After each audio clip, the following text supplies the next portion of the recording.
เอาปิดแล้วก็สุ กินข้าวกินหยังเดียว เอาปิดแฟลชแล้ว เนาะ เพิ่นเหลื่อมตา ลุงนี่นะ กินข้าวเนื้อปลาเตื่อยนะ มึงนะหาลางิพะมึงนะ อืม เฮางิน้อยหนึ่งเย็นอากาศเย็น กินข้าวเนื้อปลาเตื่อยเลย เราบอกช้อนผัดปูเชียแล้วผัดบ่ออกมาเลย อยู่เป็นเพื่อนพี่น้อง มาอยู่ฮะ ๆออกมาฮอดก็ ลูก สิ ชายเฮา เนื้อปลาเตื่อย สี่ นะ ทุ่มก ป ว่าก ติได้ไปกับอีพ่อย มันยากมาจัก ไม่ส บ่ อน มา รับ แล้ว นี่ เรื่ เอ้ อย ง ก็รับ เชียนั่นแหละ แม่ มั บ่ น ไกล มาไปสองหาแต่ปู่มัน อืม ไปว่ามันก็บ่สนใจนะมันหาแต่ปู่มันอย่างเดียว อืม ไปกับ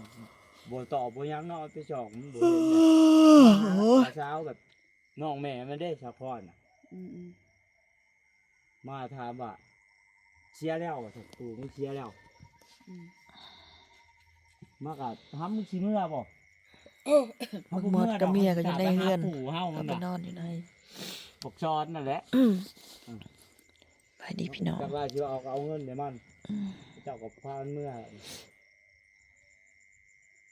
โอ้ยไปกับอีพ่อเนาะไปหาขุดมันตอกมันเทียน สิมืองาน ควาย มันยังไม่ได้เป็นถิ่นสั่งกินโอ้ย โอ้ย คิดแล้วนี่20 กิโลไว้หนึ่งบุญว่ะ มาฮอด เลี้ยงของเลี้ยงควายกับอีพ่ออีเว้าอะ มาฮอดว่าจาม3 บาทถึงสารถาม มิด มิด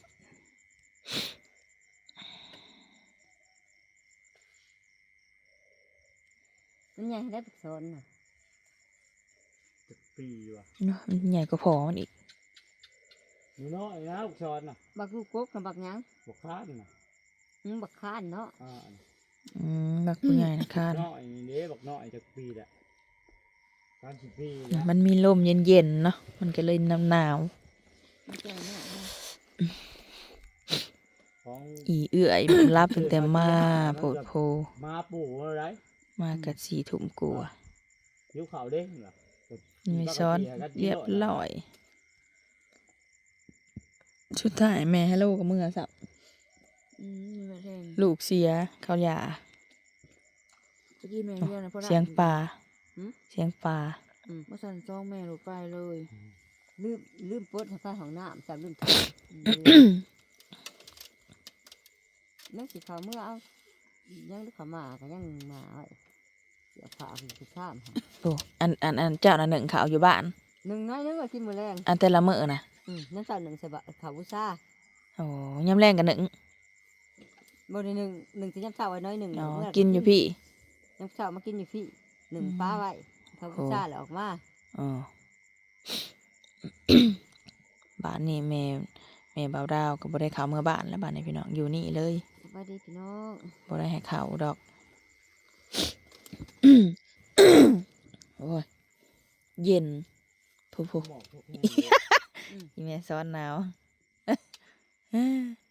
ตับอิดแล้วว่าบ่เอากระยาประห่มนะลูกเราอะ ตุ่มหาสิต้องเราบ่ตุ่มยาแล้วละ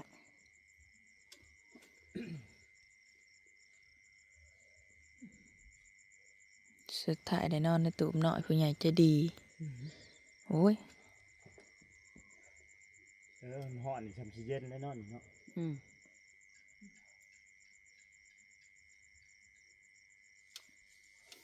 เอานะกันหิวนอนความดันเฮาสิขึ้นเอา อืม มัน แล้วถ้าสมอนตัวน่ะตัวบนนอนติ นอนก่อนโลด ว่าคือมาง่ายโผล่ก็อยู่นอนเลย บนนอนติ ไปนั่งฟังเทศน์ลาบอะไร อืม งงเลยไปลุกขึ้นกันออกยาแบบบุบยัง อืม อ๋อฟังเทศน์แต่จักผู้สั่งงอยลงข้างล่าง มันก็บ่ได้เป็นตาย่านเนาะของแนวมันเนาะสุ อืม เป็นตาย่านจังไดคนบ่ได้อยู่ อืม อีกอย่างเราก็บ่ได้ค่อยมาเนาะมันแหละเจ้าก็มันก็ธรรมดาบ่แม่นสิเย็นสิหยัง แล้วก็ออกมาอยู่ดอกแต่อยู่ก็ได้ อืม ออกมาเถื่อกินข้าวน้ำเถื่อกับบุกิน อืม เถื่อกินอยู่บ้านมาจะแล้วเถื่อก็จะเขาเมื่อแล้วก็เขาเมื่อนอน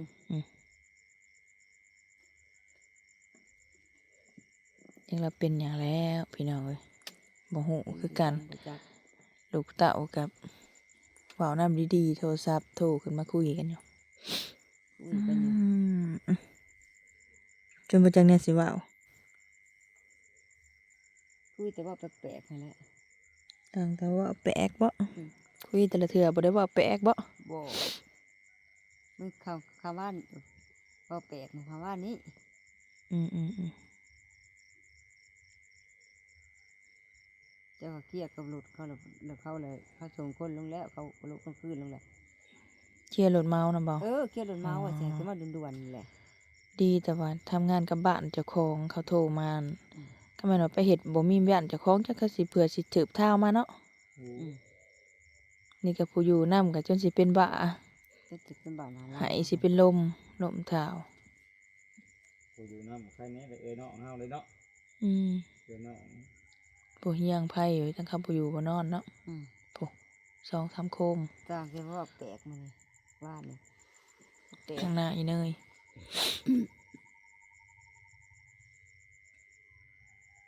รถแล่นเข้าทางหน้าก็ฮอด แปล บ่ กกับบ่คิดแล้วเนาะ ที่บ่เป็นหยังว่าแปลกก็ได้ ก็พาสิไปคิดว่าเพิ่นสิไปเฮ็ดแนวนั้น ก็บ่คิดว่าสิเป็นนั่นนั่น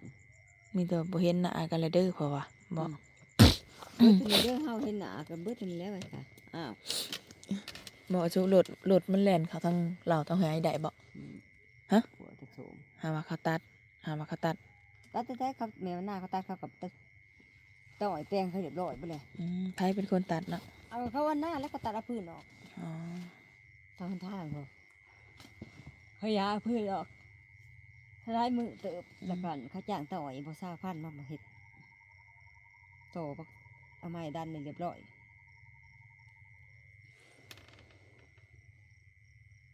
นั่นเจ็บมันก็มีหยัด ไม่ชอบไม่ไผ่ยังคือเสาใหญ่เลยนะ ไม่ไผเซ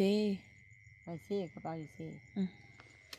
เขาไปอยู่นะเช่คือบ่เห็นใหญ่บ้านนี้ เคยไปอยู่ก็ โอ้ ว่า ย เขา บ้านพูบน่ะที่น้องที่นวลที่เดี๋ยวต้องบอกเก่งวิ่งเขาไปเบิดเลย แล้วเขาซื้อมาแพงอย่างเขาขายแพงนะ 9,000 บาท เมื่อวานนี้เขาปลูกนะไอ้น่ะ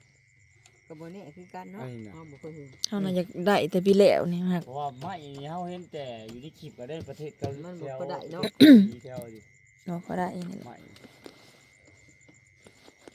อันนี้จำเป็นซะก่อน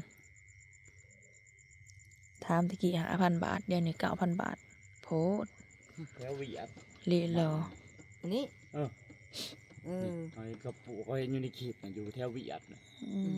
ว่าได้สั่งมาแต่เวียด บ่แน่ แต่ นะ เขาจะเอามาปลูกอยู่บ้านเฮาไม้นี่เฮาอ่ะ ผู้หนทางขึ้นทางพุ่นบ่สุ หนทางมันหุ่งขึ้นมา แม่ นี่ นแล้ว โอ้พุ่นน่ะ2คันตามกันขึ้นมา หนทางใหญ่ที่เอลงหัวหน้า ล นี่ งไปเทียงเขา เสียงกบห้อง ไปแลเลย เสียงกบห้อง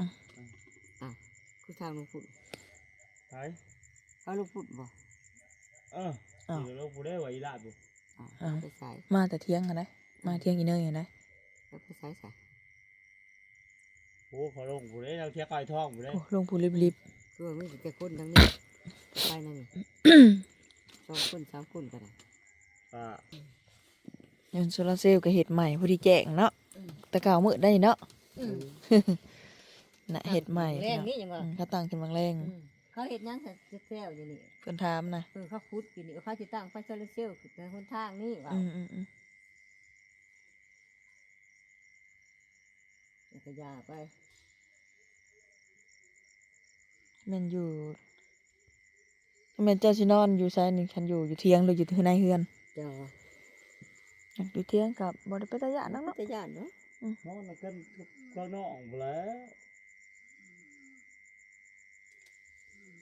เขาให้เขานอนอยู่ในพุ่นแล้วเขาก็ อืม เขาบ่ได้ เขา เขา น น อ อน น ก็นอนใช่ไหม ฮะ เขานอน เขานอนอยู่ใน ในห้องแอร์น่ะเสียงแอร์ทวน เขานอนนี่แหละคือนั่นเป็นนี่แบบไรเป็นยังมันก็จะได้เฮ็ดกันจะได้หูเนาะจะได้ยินเสียงเนาะมันจะไปนอนแบบนี้บอกว่าไรมอจะได้ยินอยู่บ่บ้าน พุ่นแล้วเขาอยู่ใน ได้ชาติได้เขาบ้านเนาะ ๆบ่ได้ยินแล้ว อันนอนก็ยิ่งน้อยก็จำกำตัวเสียดังแล้วนอกตรง โอ้ย ก็อีเนยนอนก็จะหูเหงื่อไปจัง มาไผนี่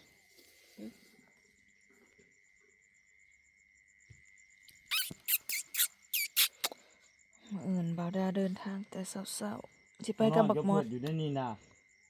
แม่นแล้วบ่ เพิ่นขอกแขกเขาหู ตก เมื ล อง งไป แล้ว กับบักมอดบ่ อะไรลูกมาเถอะบ่ ไปก็ก็สิได้มาอีก2-3คืน ยังก็ต้อง ว่ามาให้เหมือนมาเข็บนะบ่บ่แม่นติเนาะ มาไผมันบ่ได้แม่นมาสิ บ่แม่นบ่ บ่แม่นมาเฮาได้มาเฮามันสิมีตัวการแล้วก็มีตัวการช่องการเด้แต่ก็กลับมาบักทึกแดงกับบักการน้อยบักการน้อยมันนอนถึงเฮือนเขา เล่นนอนเนี่ยแม่นเนี่ยจักมันแลดมาทางใดไม่นอนเนี่ย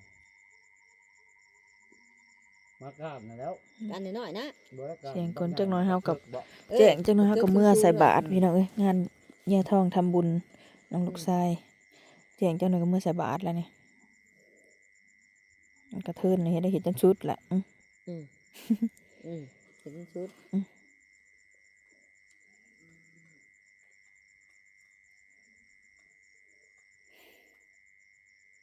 งานบ่าวบอยกับควางหนาอยู่บ้าน อืม ซุเพิ่นก็สิอยู่แต่ในดองซุเพิ่นแหล้วนี่ อืม ซุเฮาก็สิบ่ได้ออกมาใกล้เพิ่นแหล้วนี่ยังบ่แล้วงานพุก็สิวิ่งออกมาอยู่หันนะเพราะว่าเฮ็ดงานก็บ่ได้ค่อยเฮ็ดตลอดเนาะ อืม